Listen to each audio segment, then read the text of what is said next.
للہ رب العالمین والعاقبۃ للمتقین والصلاۃ والسلام علی سید الانبیاء والمرسلین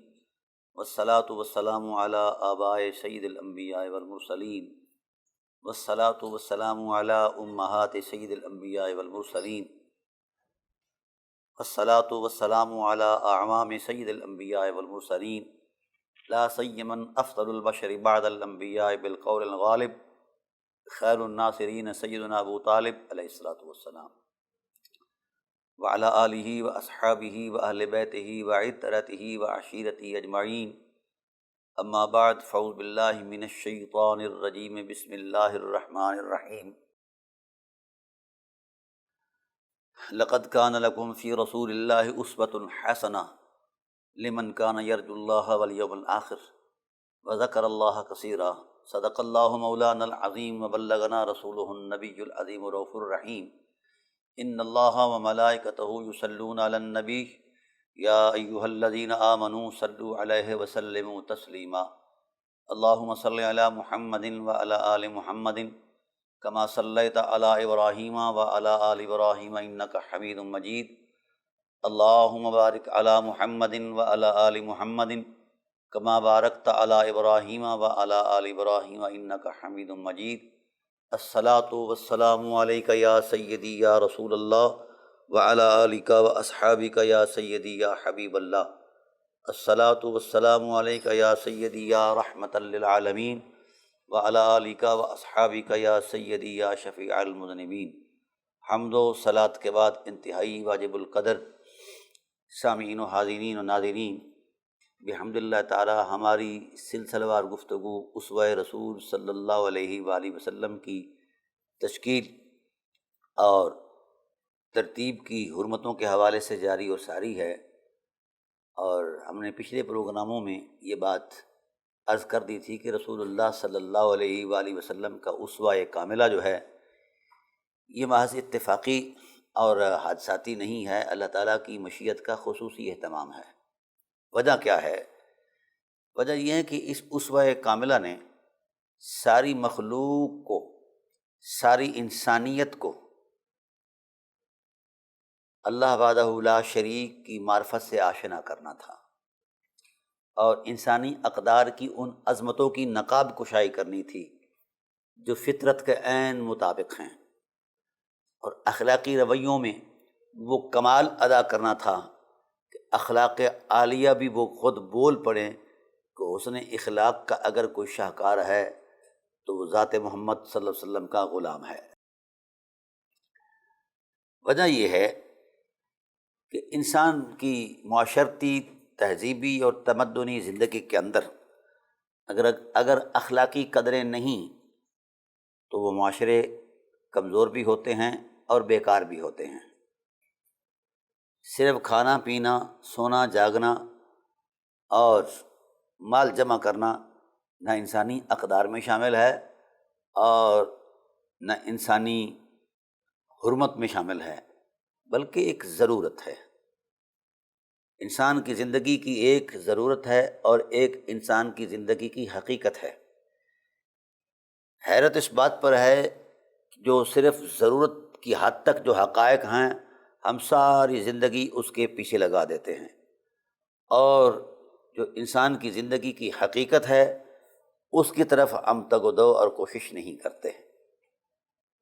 اگر تو انسان نے اپنی ہین حیات میں زندگی کی حقیقت کی معراج پائی ہے، وہ یہ سمجھتا ہے کہ میں بہت بڑا امیر ہو جاؤں تو میری زندگی کی حقیقت جو ہے وہ مجھے میسر آ جائے گی، یا میں بہت بڑا مشہور ہو جاؤں وغیرہ وغیرہ جو انسانی خواہشات کے تقاضے ہیں۔ تو اگر ان چیزوں کا نام انسانی زندگی کی حقیقت ہے، مال کا جمع کرنا اگر انسانی زندگی کی حقیقت ہے، تو قارون جو بہت بڑا مالدار تھا، کئی سو اونٹ اس کے خزانوں کی چابیاں اٹھایا کرتے تھے، تو اس کو عظیم انسان کہا جانا چاہیے تھا۔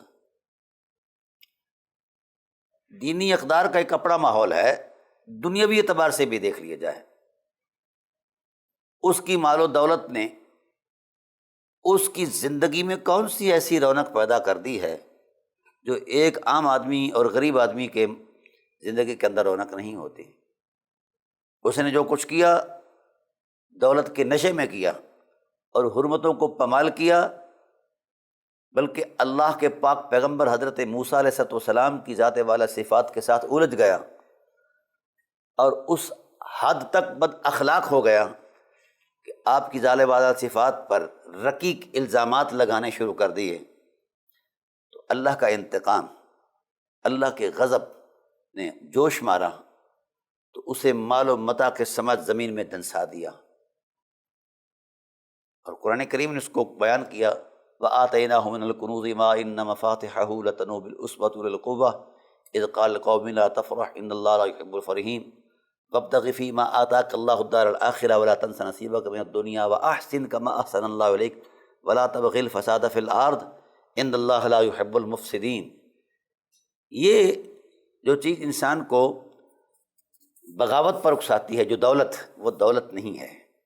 وہ ذلت ہے، وہ رسوائی ہے۔ تو جتنی بھی قانون کے پاس دولت تھی، کیا ان کی دولت اس کے اخلاقی رویے، اس کے کردار،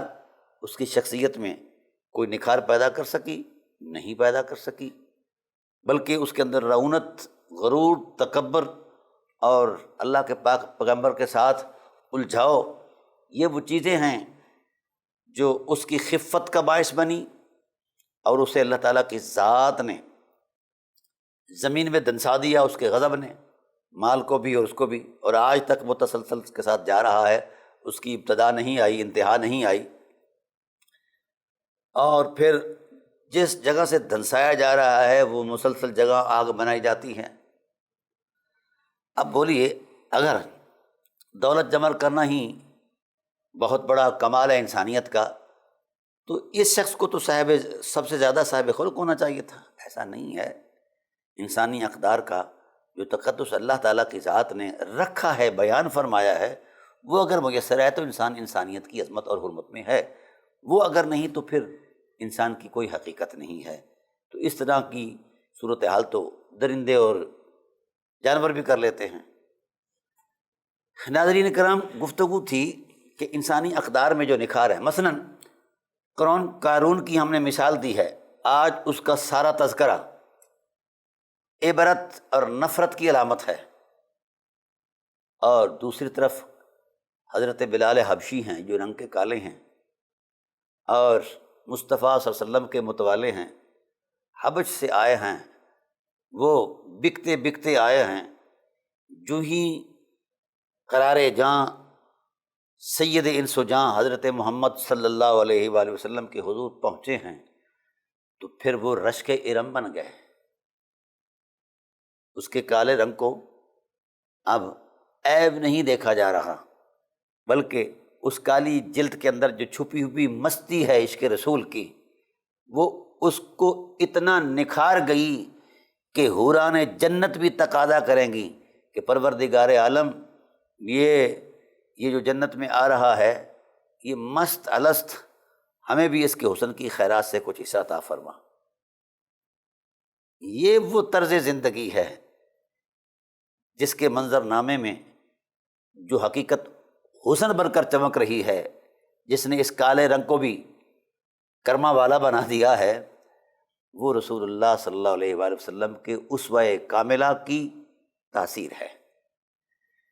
تو یہ تو ایک فرد محبت کی مثال ہے، کروڑوں اربوں ایسے افراد ہیں جو ان حقیقتوں سے آشنا ہو کر عروج زندگی پا چکے ہیں، معراج زندگی پا چکے ہیں، اور آج ان کا تذکرہ، ان کی شخصیت ہمارے لیے مشعل راہ کی صورت میں محسوس ہوتی ہے۔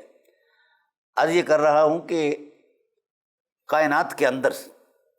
خالق کائنات نے زندگی کی رونق اور روشنی جس حقیقت کو قرار دیا ہے، وہ رسول اللہ صلی اللہ علیہ وآلہ وسلم کا اسوہ کاملہ ہے۔ اب اس اعتبار سے جو ہم نے ایک تسلسل کے ساتھ گفتگو کی ہے کہ اسوہ کاملہ محض اتفاقی حقیقت نہیں ہے، بلکہ مشیت الہی کا خصوصی اہتمام اور انصرام ہے۔ تو اس کی تشکیل کے لیے جو مناظر ہم نے روحانی اعتبارات سے عالم امر سے شروع کیے تھے، وہ اسوہ کاملہ میں بطور خاص مؤثر ہیں۔ وجہ کیا ہے کہ روح رحمت میں اس قدر حسن سمدیت کے جلووں کا اثر ہے کہ جس پیکر میں وہ روح موجود ہے، سید عالم صلی اللہ علیہ وآلہ وسلم کے پیکر عصمت کے اندر جو موجود ہے، اس روح کے کمالات میں یہ عظمت ہے کہ کریم آقا علیہ الصلوۃ والسلام کی ہر ادا، ہر احساس فطرت خلق عظیم کا معیار بن گئی۔ بلکہ قرآن کریم نے جس چیز کو کوڈ کیا ہے بطور خاص، بطور حوالہ، یہ نہیں فرمایا کہ اے حبیب صلی اللہ علیہ وسلم آپ صاحب اخلاق ہیں، حالہ یہ بات تھی کہ آپ صاحب اخلاق ہیں، کوئی دوسری رائے نہیں ہے اس پر ہو سکتی، کوئی دو رائے نہیں ہے، آپ صاحب اخلاق ہیں اور آپ صاحب عظمت ہیں، صاحب خلق عظیم ہیں۔ قرآن کریم کا جو اسلوب ہے وہ ایک خاص روشنی دے رہا ہے، وہ یہ کہہ رہا ہے کہ وَإِنَّكَ لَعَلَىٰ خُلُقٍ عَظِيمٍ، لَعَلَىٰ خُلُقٍ عَظِيمٍ، لَعَلَىٰ خُلُقٍ عَظِيمٍ۔ حبیب صرف آپ صاحب اخلاق نہیں، ہر اخلاق عظیمہ پر آپ کی عادات کا تقدس غالب ہے۔ یہ علاج کا جو لفظ ہے یہ تفوق اور غلبہ کے لیے آتا ہے، یعنی آپ کا طرز زندگی حبیب حسن اخلاق پر غالب ہے۔ یعنی یوں سمجھیے کہ حسن اخلاق کوئی ایسی چیز نہیں جو رسول اللہ صلی اللہ علیہ وآلہ وسلم کے لیے معیار عظمت بن سکے، بلکہ حضور سید عالم صلی اللہ علیہ وآلہ وسلم کی ذات والا صفات پر اللہ کے حسن کے جلووں کی وہ رونق موجود ہے کہ آپ کی فطرت سلیمہ کے اندر ہر ادا غالب ہے اخلاق عالیہ پر، فائق ہے اخلاق عالیہ پر۔ یعنی یوں سمجھیے کہ ہم اگر کوئی اخلاق اپنانا چاہیں تو ہو سکتا ہے ہماری طباع کے اندر وہ انبساط پیدا نہ ہو، کیونکہ اخلاق اپنانے سے جو غیر اخلاقی رویے ہیں جو ذوق میں زیادہ قریب تر ہوا کرتے ہیں، اس طرح حضور نے فرمایا کہ حفت الجنت من المکروبات، جنت کو مکروبات یعنی آزمائشوں کے ساتھ، تکلیف دہ حقیقتوں کے ساتھ ڈھانپ دیا گیا ہے۔ جو ان راہوں سے گزر کر، کانٹوں سے گزر کر جائے گا وہ جنت میں پہنچے گا۔ وحفت النار من المرغوبات، اور جہنم کو ہم نے مرغوب چیزوں کے ساتھ لپیٹ دیا ہے۔ اب اگر رغبت والی چیزیں جس کی طرف دلی رجحان ہوتا ہے اس کی طرف بندہ چلتا جائے تو چلتے چلتے آخر میں اس کا انجام جو ہے وہ جہنم ہے۔ اب ہم جن راستوں سے چل کر جنت میں جائیں گے تو وہ تو خاردار راستے ہیں، مشکلات کے راستے ہیں۔ کون سی ایسی طبیعت ہے جو رغبت قلب کے ساتھ ان مشکلات کا انتخاب کرے؟ ایسا نہیں ہے، بڑی مشکل سے، لیکن کوئی راہنورد صحرائے محبت ایسے لوگ ہیں جو ان تکلیفوں کو نعمت سمجھ کر ان کانٹوں پر چلتے ہیں۔ زندگی جو ہے اس تسلسل میں گزارتے ہیں کہ وہ اسے پھولوں کی سیج نہیں، کانٹوں کی مالا سمجھتے ہیں۔ وہ اس حوالے سے چلتے چلتے آخر منزل تک جا پہنچتے ہیں۔ اب رہا یہ کہ انسانی طبع کے اندر ان تکلیفات کا احساس ضرور ہوتا ہے، لیکن جب توفیق الہی کا نور فطرت میں غالب ہو تو پھر وہ کانٹے کاٹے نظر نہیں آتے، کانٹے بھی پھول نظر آیا کرتے ہیں۔ وہ راستوں کی مشکلات جو ہیں وہ صبر، استقامت اور عزیمت کے جذبوں کے ساتھ روندے جاتے ہیں۔ وہ کانٹے محسوس نہیں ہوتی، نعمتیں محسوس ہوتے ہیں۔ تو رسول اللہ صلی اللہ علیہ وسلم کی ساری حیات عصمت جو ہے وہ پرخار وادیوں کو عبور کرتے ہوئے گزری ہے۔ حضور صلی اللہ علیہ وسلم کے ذات نے اس کا خود ارشاد فرمایا ہے کہ ہر نبی کو حق کے راستے میں آزمایا گیا، لیکن جتنی میری آزمائش ہوئی ہے اتنی کسی کی آزمائش نہیں ہوئی۔ تو ناظرین کرام، اب جس ذات والا صفات نے ان مشکلات کو عبور کیا ہو اور بطیب خاطر قبول کیا ہو، عبور کیا ہو اور مسکرا کر ان حقیقتوں سے گزرے ہوں، کبھی اف تک نہیں آئی زبان پر، کبھی شکوہ شکایت نہیں آئی، تو کوئی تو قوت تھی جس نے پیکر نبوت کو ان حقیقتوں سے آشنا کر کے ان مشکلات کو عبور کرنے پر آمادہ کیا تھا۔ وہ وہی حقیقت ہے جس کا تسلسل اللہ تعالیٰ کی ذات نے عالم امر سے قائم فرمایا تھا۔ حضور سید عالم صلی اللہ علیہ وآلہ وسلم کی ذات والا صفات پر، آپ کے پیکر عصمت پر اللہ کی محبت کا غلبہ اس قدر شدید تھا کہ آپ کو آنے والے مصائب بھی نعمتیں لگا کرتی تھیں، اور آپ صلی اللہ علیہ وآلہ وسلم نے ان مصائب کو عبور کیا، وہ آگ کے دریاؤں کو عبور کیا، خواہ وہ میدان بدر ہو، احد ہو، حنین ہو، تبوک ہو، جہاں کہیں بھی ہو، تو وہ مشکلات ہیں۔ شیب ابی طالب علیہ السلام کی وادیاں ہوں، گھاٹیاں ہوں، حالات ہوں، کچھ بھی ہو، خندہ پیشانی سے قبول کیا جا رہا ہے۔ کیوں کیا جا رہا ہے؟ کہ اس تن کے اندر مشیت الہی کے نور اور محبت الہی کے وہ غلبے تھے کہ کوئی احساس محسوس نہیں ہوتا تھا۔ مسکرا کر حالات کا مقابلہ رسول صلی اللہ علیہ وسلم کرتے گئے۔ اس طرح انسان کی، حضور سید عالم صلی اللہ علیہ وسلم کی نجی زندگی تھی یا ذاتی حالات تھے، ان میں بھی یہ چیزیں تھیں، لیکن آپ صلی اللہ علیہ وسلم کی ذات والا صفات نے اعلیٰ اقدار حیات کی جب بنا رکھی ہے تو اس حوالے سے خود اپنے کردار کو پیش کیا ہے۔ جب اپنے کردار کو پیش کیا ہے تو اس کردار کی عظمت میں کوئی غلبہ شوق تھا کہ مصیبت نظر نہیں آئی، بلکہ اقدار سے گزرتے ہوئے اللہ کی حمدیں بیان کرتے ہوئے مصطفیٰ کریم صلی اللہ علیہ وسلم آگے گزر گئے اور زندگی کو وہ رونق دے گئے کہ زندگی آج بھی اگر متبسم ہونا چاہتی ہے تو پھر ان راہوں سے گزرے اور اس طرز اور طریق سے گزرے، کیونکہ محمد کریم صلی اللہ علیہ وآلہ وسلم کی فطرت کے اندر جو غلبہ شوق الہی تھا، اس نے حضور کے وجود کو اتنا مضبوط کر دیا تھا کہ ہر مشکل سے گزرتے ہوئے حضور مسکرایا کرتے تھے اور اللہ کی حمد بیان کیا کرتے تھے۔ تو اس کا مطلب یہ ہوا کہ اخلاق کو اپناتے ہوئے طبیعت کا جو تکلف ہے وہ جب بندہ محسوس کرنے لگتا ہے تو ظاہر انسانی زندگی ہے کہیں نہ کہیں گھبرا جاتی ہے۔ رسول اللہ صلی اللہ علیہ وآلہ وسلم تلواروں کی بھی زد میں رہے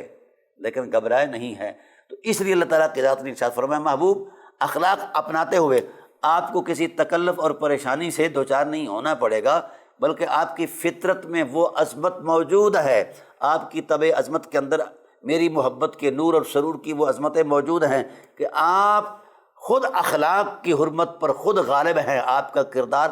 غالب ہے اخلاق عالیہ پر۔ انک لعلی خلق عظیم۔ تو یہ محض اتفاقی چیز نہیں، اس کا ایک پس منظر ہے، اس کا ایک تسلسل ہے۔ عالم امر سے یہ حقیقت شروع ہوئی، عالم مثال، عالم لاہوت، جبروت، ملکوت، ناسوت کی وادیوں سے گزرتے ہوئے عالم شہادت کے جب ماحول میں حضور سید عالم صلی اللہ علیہ وسلم تشریف فرما ہوئے تو وہ پس منظر کے اندر جو حقیقت تھی اور وہ آشنائیاں تھیں اپنے محبوب حقیقی جل و علا کی ذات کے ساتھ، اس مستی اور سرشاری نے حضور سید عالم صلی اللہ علیہ وسلم کے احساسات پر اتنا غلبہ کر دیا کہ مشکلات کو بھی آپ عبور کرتے اور خندہ پیشانی میں عبور کرتے۔ تو وہ جو خلق کو اپناتے ہوئے طبیعت کے اندر انقباض پیدا ہوتا ہے ہماری طبع کے اندر، وہ رسول اللہ صلی اللہ علیہ وسلم کی طبیعت کے اندر ایسا نہیں تھا، بلکہ طبیعت کے اندر ایک الہی کا ایسا غلبہ تھا کہ تکلیف محسوس ہی نہیں ہوا کرتی تھی۔ اس لیے اللہ تعالیٰ کی ذات نے ارشاد فرمایا محبوب آپ خلق عظیم پر غالب ہیں، انک لعلی خلق عظیم۔ لیکن اس غلبے کے اندر محض کوئی جذباتی فیصلہ نہیں ہے، بلکہ پس منظر کے اندر خاص ایک تربیت موجود ہے، اور وہ تربیت عالم امر سے شروع ہوئی، ہزاروں لاکھوں سالوں تک تربیت ہوتی رہی، اور پھر تربیت جب اپنے عروج اور کمال پر پہنچی تو پیکر عصمت محمد کو اسوہ کاملہ قرار دیا گیا ہے۔ ناظرین کرام، اب ہماری گفتگو ہو رہی تھی اس حوالے سے کہ رسول اللہ صلی اللہ علیہ وسلم نے ارشاد فرمایا کہ مجھے پھر مقام رجا میں رکھا گیا، اور مقام رجا کے اندر اللہ تعالیٰ کی ذات نے ہزاروں سال تک متوجہ رہے اللہ تعالیٰ کی ذات اور میری تربیت فرماتے رہے۔ پھر جب اللہ وحدہ لا شریک نے چاہا اس کی مشیت نے، تو پھر میرے تبسم کی خیرات سے اللہ تعالیٰ کی ذات نے عقل کے نور کو پیدا فرمایا، علم کی حقیقت کو پیدا فرمایا، حکمت کی عظمت کو پیدا فرمایا، اور عصمت کی حرمت کو پیدا فرمایا، اور توفیق کو پیدا فرمایا۔ وَأَقَامَ الْجُزْءَ الرَّابِعِ فِي مَقَامِ الْحَیَاءِ۔ یہ ایک چھوٹا سا پس منظر تھا جو میں آپ کے سامنے عرض کر رہا تھا۔ اب ہم چلتے ہیں اس اسلوب زندگی کی طرف جہاں زندگی کی رونقوں کا ہجوم لگا ہوا ہے، جہاں زندگی اپنی بساط شخصیت کا احساس محسوس کر رہی ہے، اور وہ حقیقت ہے جہاں انسان کی انسانیت کا تقدس پنہاں ہے، حرمت پنہاں ہے، وہ حقیقتیں موجود ہیں۔ اب آئیے ہم اس کا جائزہ لیتے ہیں۔ سید عالم صلی اللہ علیہ وآلہ وسلم نے ارشاد فرمایا، پھر پہلے مجھے مقام قرب میں رکھا گیا ہزاروں سال اور میری تربیت ہوتی رہی، پھر مقام حب میں رکھا گیا، وہاں میری تربیت ہوتی رہی، پھر مقام خوف میں رکھا گیا، پھر میری تربیت ہوتی رہی، اور پھر مقام رجا میں رکھا گیا، مقام رجا میں رکھا گیا، پھر وہاں میری تربیت ہوتی رہی۔ اب چلتے چلتے مجھے اللہ نے مقام حیا میں ٹھہرایا، اور یہاں بھی ہزاروں سال تک۔ حیا کیا ہے؟ یہ سب سے بڑی نعمت ہے، سب سے بڑا وقار ہے۔ حضور صلی اللہ علیہ وسلم کی ذات نے اس کی بابت اتنا ارشاد فرمایا، الحیاء من الایمان، حیا تو ایمان کی روشنی ہے،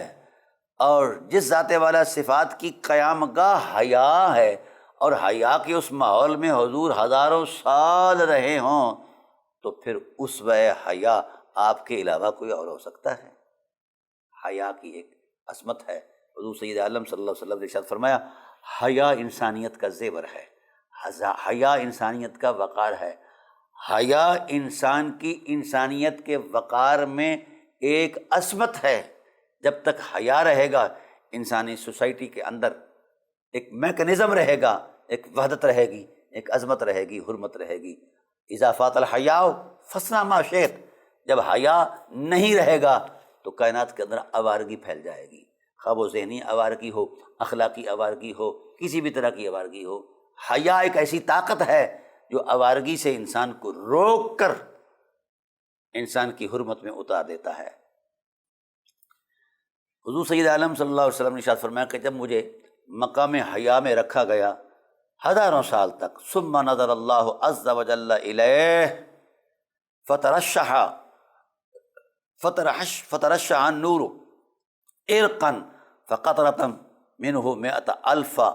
اربع۔ یہ حضور سید عالم صلی اللہ علیہ وآلہ وسلم نے ارشاد فرمایا، اور اس عظمت میں بڑا ایک خوبصورت حوالہ ہے۔ یہ خود صاحب خلق عظیم کا خرام ناز ہے، اللہ اکبر۔ ارشاد فرمایا کہ جب مجھے مقام حیا میں رکھا گیا تو میرے حیا کی وہ کیفیت میرے رب کو اتنی بھا گئی، اتنی پسند آ گئی کہ اللہ نے پھر مجھے تکنا شروع کر دیا۔ اور کتنی دیر تک اللہ تعالیٰ میرے حسن عصمت اور حیا کی حرمت کو تکتا رہا؟ اللہ اکبر، 1,00,000 اور 24,000 سال تک اللہ تعالیٰ میرے حیا کے مقام کا مشاہدہ کرتا رہا۔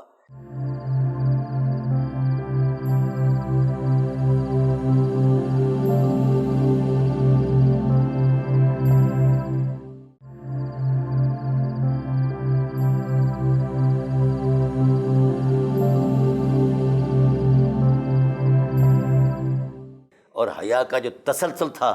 اللہ تعالیٰ نے 1,00,000 سال تک، 1,25,000 سال تک میرے حیا کے مقام کا مشاہدہ کیا، میرے حیا کی عظمت اور حرمت کا مشاہدہ کیا۔ جس کے حیا میں اتنی وسعت ہو کہ خدائے ذوالجلال اسے 1,00,000 سال تک، 1,25,000 سال تک مشاہدہ فرماتے رہیں، بولیے اس مبدأ حیا کے اسوے میں جب یہ حیا کا نور موجود ہے تو پھر اس کو اسوہ حسنہ نہ کہا جائے تو پھر کیا کہا جائے؟ اللہ اکبر۔ ناظرین کرام، کیا خوبصورت تصور دین ہے۔ اللہ تعالیٰ کے محبوب صلی اللہ علیہ وسلم کی ذات نے ارشاد فرمایا، یہ 5 یا 6 مقامات تھے۔ اللہ اکبر، اللہ اکبر، اللہ اکبر، اللہ اکبر۔ پھر فرمایا اللہ تعالیٰ کی ذات نے اس عظمت کے ساتھ مجھے تکا کہ میرے اس پیکر عظمت کو پسینہ آیا، پانی پانی ہو گیا۔ یہ تشکیل ہو رہی ہے اسوہ حسنہ کی۔ قدرت کی نگاہیں پورے تسلسل کے ساتھ حسن محمد کے جلووں کو تک رہی ہیں، اور روک روک کر اللہ اپنے محبوب کو اپنی نگاہوں سے نواز رہا ہے، اپنی عنایات سے نواز رہا ہے، اپنی فضل و احسان کی برکتوں سے نواز رہا ہے، اور چونکہ اس ذات والا صفات نے صاحب خلق عظیم بننا تھا، اسوہ حسنہ میں معیار بننا تھا، اس لیے قدرت نے اتنے بڑے انتظام انصرام اور اہتمام کے ساتھ اس تسلسل کو جاری اور ساری رکھا ہے۔ اس لیے میں نے پچھلی نشستوں کے اندر یہ بات کہی تھی کہ رسول اللہ صلی اللہ علیہ وسلم کا اسوہ حسنہ جو ہے، جس کو دین کی دلیل قرار دیا گیا ہے، یہ محض اتفاقی چیز نہیں، تربیت الہی کے اندر ایک تسلسل کے ساتھ یہ تسلسل موجود رہا ہے کہ اللہ تعالیٰ مسلسل اپنے محبوب صلی اللہ علیہ وآلہ وسلم کی ذات والا صفات کی تربیت اپنی نگاہوں کے فیض سے، مشیت کے نور سے فرماتے رہے ہیں۔ تو اس لیے صاحب خلق عظیم ہونا کوئی اتفاقی حقیقت نہیں، بہت بڑا اہتمام قدرت پس منظر کے اندر موجود ہے۔ اب حضور سید عالم صلی اللہ علیہ وآلہ وسلم نے جس حرمت کو ارشاد فرمایا کہ اللہ تعالیٰ کی ذات نے جب مجھے یہ نعمت بخشی تو فترشح النور ارقن، پھر اللہ تعالیٰ کی ذات نے اس نور کو جب دیکھا تو اس نور سے پانی کی یعنی پسینے کی وہ عظمتیں نظر آئیں۔ فقطرۃ منہ الفا، اللہ اکبر، اس میں سے اللہ اکبر کئی ہزار قطرے، کئی لاکھ قطرے وجود میں آئے، تو ہر قطرے کے احساس سے اللہ نے بے شمار عظمتیں وجود میں لائیں، اللہ تعالیٰ نے بے شمار عظمتوں کو وجود بخشا۔ فقطرۃ من نور فخلق اللہ من کل قطرۃ روح نبی اور روح رسول، یہ جو 1,24,000 کم و بیش انبیاء علیہ السلام کا وجود ظہور پذیر ہوا، ان کی حقیقتوں میں جو پہلا احساس، پہلی عظمت تھی، وہ حضور فرماتے ہیں کہ میرے اس پسینہ رحمت کے فیضان کی برکت سے، ہر ایک قطرے کی برکت سے ایک نبی کی روح کو پیدا فرمایا، جنہوں نے اخلاق عالیہ کی تشکیل کے لیے اپنا کردار دینا تھا، تکمیل کے لیے اپنا کردار دینا تھا، ہر ایک قطرے سے۔ اللہ اکبر۔ فقطرۃ من نور فخلق اللہ من کل قطرۃ روح نبی اور روح رسول ثم تنفست ارواح الانبیاء، پھر ان ارواح انبیاء علیہ السلام، ان کو پھر ان پاکیزہ روحوں کو جو عرق رسول، پسینہ رسول کے تقدس سے وجود میں آئیں، ان کو پھر انبیاء علیہم السلام کی ذوات قدسیہ اور ان کے پیکران عصمت میں منتقل کیا گیا۔ فخلق اللہ من انفاسہم الاولیاء والشہداء والسعداء والمطیعین الی یوم القیامہ،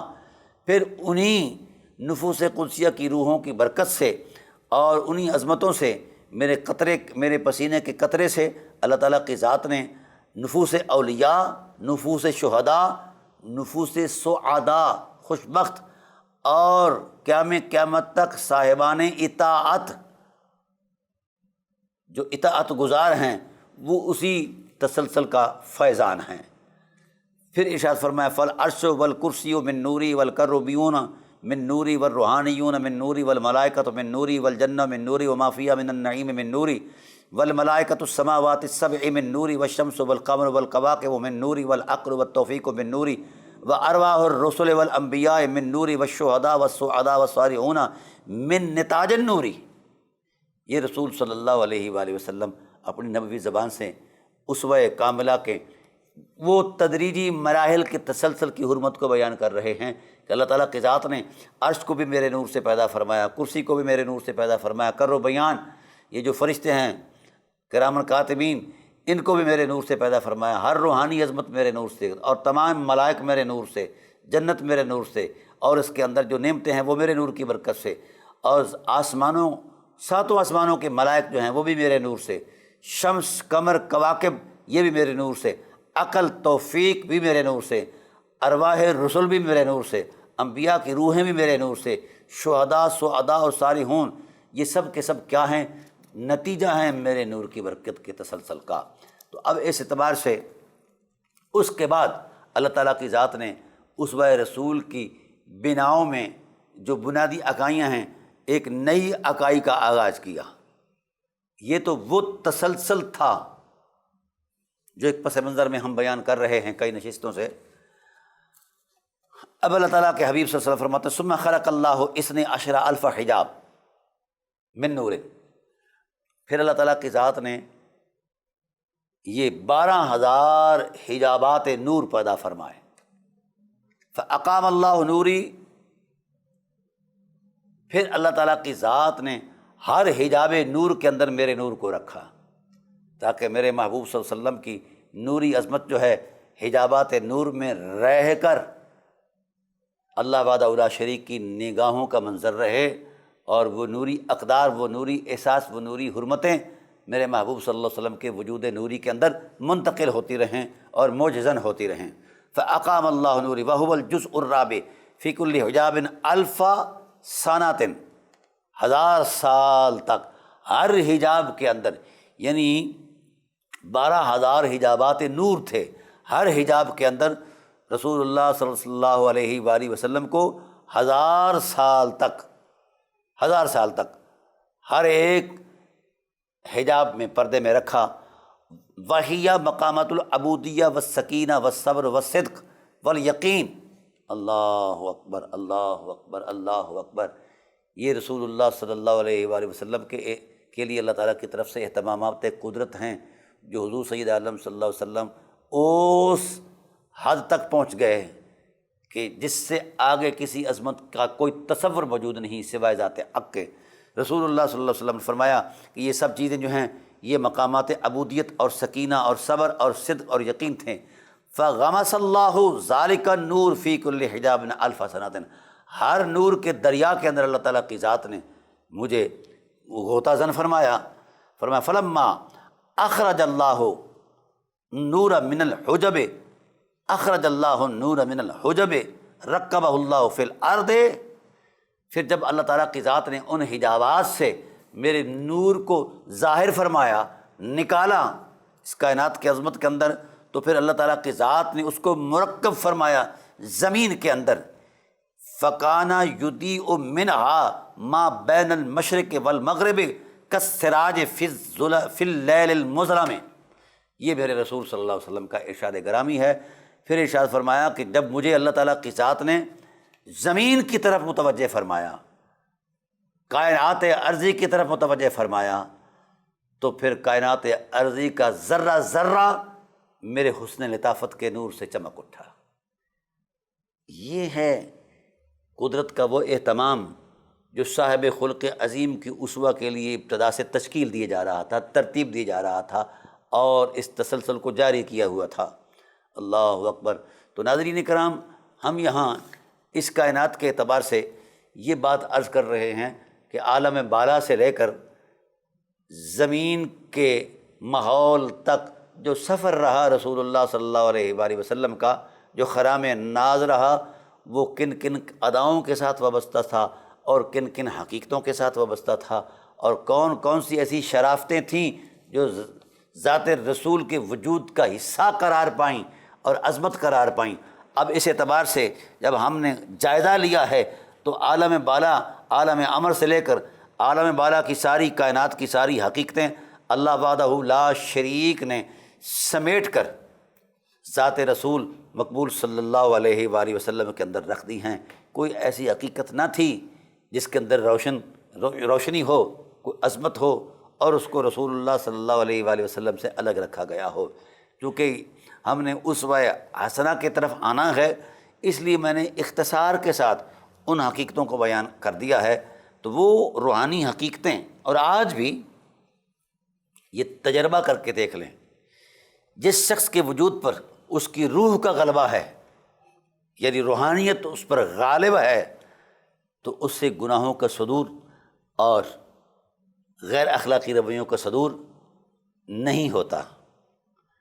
جس پر انسان کی اپنی خواہش نفس غالب ہے تو ہر لمحہ گناہ اس سے صادر ہوتے رہتے ہیں۔ اس لیے آج وقت کی اہم ضرورت ہے کہ ہم اپنی روح کو بیدار کریں، لیکن روح کب بیدار ہوگی؟ جب ہماری روح کا تعلق روح محمد کے فیضان سے وابستہ ہو جائے گا۔ جب تک روح مصطفیٰ صلی اللہ علیہ وآلہ وسلم کے فیضان سے ہماری روح کا تعلق وابستہ نہیں ہوتا، تب تک ہماری روحوں میں نہ زندگی ہے، نہ حقیقت زندگی ہے، نہ چاشنی ہے، نہ وہ فرط ذوق ہے، نہ وہ کمال ہے جو میری خواہش نفس پر غالب آ جائے اور مجھے برائی کرنے سے روک دے۔ اس لیے ہم ضروری اس بات کا معاملہ ضروری سمجھتے ہیں کہ اپنی روحوں کو بیدار کرنے کے لیے روح محمد صلی اللہ علیہ وسلم سے اپنے آپ کی وابستگی کو مضبوط کر لیجئے، اور پھر دیکھنا خلق محمدی اور اسوہ رسول کا فیضان میرے اور آپ کے وجود میں کیسے طاری اور ساری اور جاری رہتا ہے۔ یہاں چھوٹی سی بات عرض کرتا جاؤں جو روحانیت سے تعلق رکھتی ہے۔ دل کو عربی میں قلب کہتے ہیں، اور قلب کا معنی ہے بار بار بدلنا، پلٹنا، خواہشات کا بار بار در آنا۔ اب حضور نبی کریم صلی اللہ علیہ وآلہ وسلم نے ارشاد فرمایا ان فی الجسد مضغۃ وان صلحت صلح الجسد کلہ وان فسدت فسد الجسد کلہ۔ ہر انسان کے پیکر میں ایک خون کا لوتھڑا ہے، اگر وہ صحیح ہے تو سارا جسم صحیح ہے، اور اگر وہ فاسد ہے، غلط ہے، تو سارا جسم فساد زدہ ہے۔ اور حضور نے نبوت کی انگلی سے اشارہ فرمایا ہاں ہونا، وہ یہاں رکھا ہوا ہے، وہی القلب، اور اس کو قلب کہتے ہیں، دل کہتے ہیں، دو نقطوں والی قاف کے ساتھ۔ جس کا دل روشن ہے اس کا کردار بھی روشن ہے، اور جس کا دل روشن نہیں اس کا کردار بھی روشن نہیں۔ تو دل کی روشنی کے لیے، اللہ اکبر، دل کی روشنی کے لیے ہم کہاں سے وہ نعمت حاصل کریں جو دل کو روشن کر دے؟ تو ایک واقعہ کی طرف اشارہ کرتا ہوں، شاید کسی کے دل میں اتر جائے یہ میری بات۔ حضرت عمار بن یاسر رضی اللہ تعالی عنہ و صلوات اللہ تعالی علیہ کو کفار مکہ نے پکڑا اور مطالبہ کرتے تھے کہ محمد کریم کو چھوڑ دے، تو اس نے کہا یہ کچھ نہیں ہو سکتا، میرے ٹوٹے بھی کر دو تو نہیں چھوڑوں گا۔ پھر اس کے سامنے ان کی ماں کو لایا گیا اور ان کو چیرا گیا، ذبح کیا گیا، ان کے باپ کو لایا گیا، ذبح کیا گیا، پریشان کیا گیا اور قتل کیا گیا۔ ان کے بھی بازو توڑے گئے، بہت تشدد کیا گیا، لیکن وجود سے رسول اللہ صلی اللہ علیہ وآلہ وسلم کی وفاؤں کے علاوہ کچھ نہیں محسوس ہوتا تھا۔ تو بالآخر جب اس طرح کے حالات نے غلبہ ڈال لیا، وہ عقل پر، شعور پر اور احساسوں پر درد نے غلبہ ڈال لیا، تو اب احساسات تو معطل ہو گئے، تو جو کچھ کفار کلوانا چاہتے تھے وہ ان کی زبان سے صادر ہو گیا۔ کسی نے جا کر دربار رسالت میں کہہ دیا کہ جہاں پناہ عالم، آپ کا غلام جو عمار ہے وہ تو ایسی باتیں کر رہا ہے۔ آپ نے ارشاد فرمایا میرا یقین نہیں مانتا کہ تو سچ کہتا ہے، حق بات یہ ہے کہ میں اپنے نبوی یقین سے کہہ رہا ہوں کہ اس کے من میں صرف میری محبت ہے، اس کچھ نہیں ہے۔ کیا ہوا اگر حالات نے اس کو مزمحل کر دیا ہے تو کوئی بات نہیں۔ یہ اصرار ہو رہا تھا، وہ کہتا ہے شخص کہ رأیت عینایا و سمیت اذنایا، آنکھوں سے دیکھ کر آیا ہوں، کانوں سے سن کر آیا ہوں، تو وہ بار بار یہ بات کرتا۔ حضور نے فرمایا اصرار نہ کر، بات جو میں نے کہہ دی وہی حقیقت ہے۔ اتنے میں حضرت جبرائیل علیہ السلام بھی آ گئے ہیں، اور کچھ دیر گزری جناب حضرت عمار بن یاسر بھی آ گئے۔ تو آپ صلی اللہ علیہ وسلم نے ارشاد فرمایا عمار، جب تجھے ستایا جا رہا تھا، پریشان کیا جا رہا تھا، اس کے دل کی اس وقت تیرے دل کی کیفیت کیا تھی؟ تو حضرت عمار بن یاسر نے کہا یا رسول اللہ، مصائب نے مجھے نڈال کر دیا تھا، بے کل کر دیا تھا، مزمحل کر دیا تھا، پر آقا تیرے چاہتوں کی قسم، تیرے پیار کی قسم، اس وقت بھی ایسے حالات میں بھی زبان سے جو کچھ میری زبان سے جاری ہو رہا تھا غلط، وہ میری زبان کہہ رہی تھی، دل میں اگر کوئی تھا تو تیرا پیار تھا اور کچھ نہیں تھا۔ اللہ تعالیٰ نے اس بے مثال جذبہ امتنان کو وہ پذیرائے بخشی کہ قرآن کی آیت بنا دیا۔ فرمایا الا من اکرہ وقلبہ مطمئن بالایمان، میرے محبوب حالت اکراہ تو دیکھ عمار بن یاسر کی۔ تاریخ انسانیت کے اندر ایسا کوئی واقعہ رونما ہوا ہی نہیں ہے اس لیے میرے حبیب میں گواہی دیتا ہوں خدا ہو کر کہ جس وقت عمار کو پریشان کیا جا رہا تھا اور عمار کو مضمحل کیا جا رہا تھا، تو اس وقت ان کے دل کی چاہتوں کے اندر اگر کوئی حقیقت تھی تو تیرا پیار تھا اور کچھ نہیں تھا۔ تو وہ جذبہ امتنان دل کی رونق بنا۔ تو گویا قرآن کریم کی نشاندہی یہ کہتی ہے کہ دل کو اگر بارونق کرنا ہے، جس کی وجہ سے تمہارے کردار میں تازگی آئے گی، اگر یہ دل صحیح ہے تو کردار صحیح ہے، تو اس دل کی رونق کے لیے، دل کو روشنی اور جلا بخشنے کے لیے، دل کو دل بنانے کے لیے چاہت مصطفیٰ جو ہے یہ بہترین عظمت ہے، یہ بہترین غذا ہے، یہ بہترین روشنی ہے۔ جس کا دل روشن ہے اس کا کردار روشن ہے، جس کا دل مردہ ہے اس کا کردار بھی غلط ہے۔ تو آئیے ہم غور کریں فطرت کو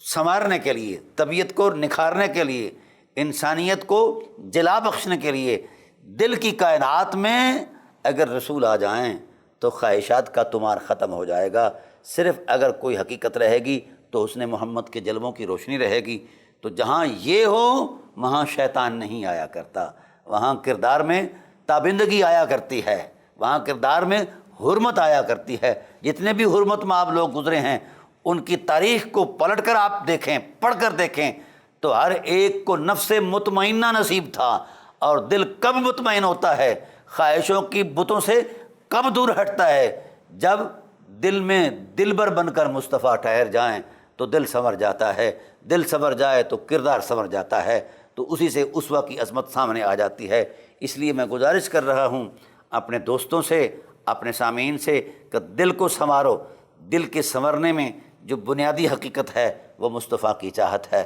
انشاءاللہ العزیز اسی عنوان کو اگلی گفتگو میں پیش کریں گے۔ وما علینا الا البلاغ المبین۔